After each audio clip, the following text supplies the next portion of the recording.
Is it still worth it, do you think, for young guys coming through to start your own building business?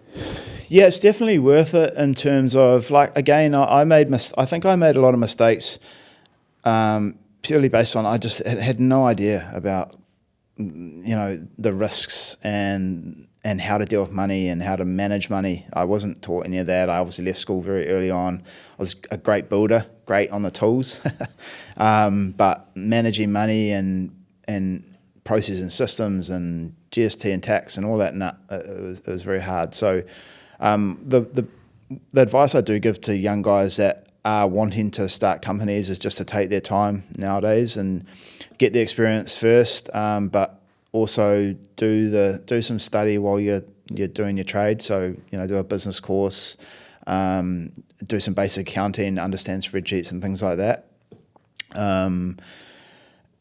Because that's what really matters. And again, I think James said this on your last podcast, that you can be the best builder in the world or like on the tools. It has nothing to do with running a company, and running a company is extremely stressful, and so you just got to be ready for that.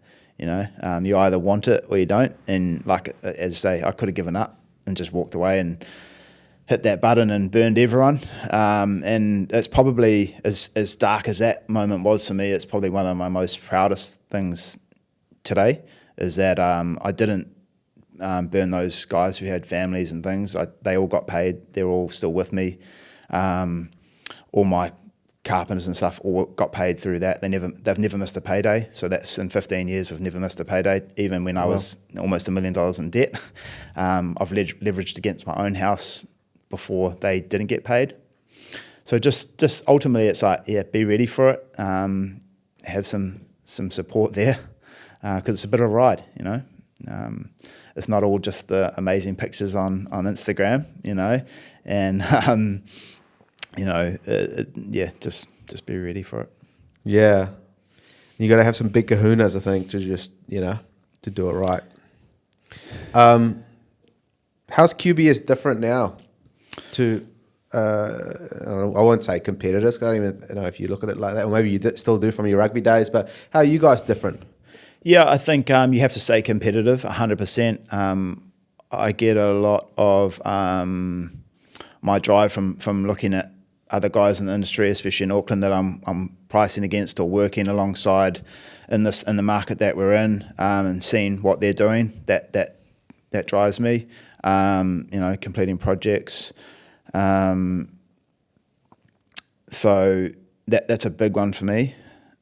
Sorry, what? The question was, how are you guys different? What's your sort of unique value proposition in the market, to use a fancy phrase? Yeah, I think now coming through all of that, the way that we're different as a business in 2024 is probably just systems and processes.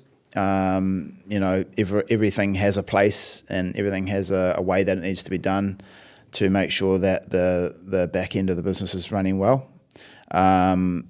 That allows us to keep a real focus on the quality of the projects that we're doing, and also the communication with the clients and architects as well.